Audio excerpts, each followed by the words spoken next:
Important একটা দিকে সমীকরণের অঙ্ক এখানে দেওয়া আছে। কি দেওয়া আছে?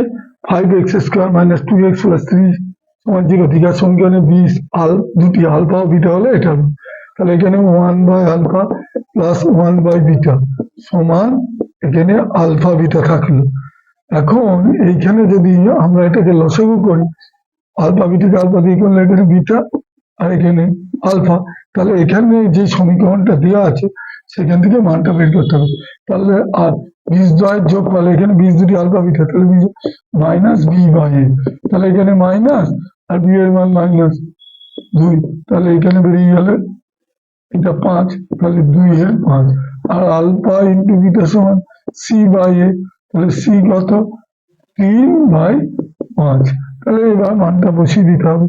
2/5/3/5, গুণ করলাম 2/5 গুণ এটা উল্টে গেল 5/3, 2/3 অ্যান্সার বেরিয়ে গেল।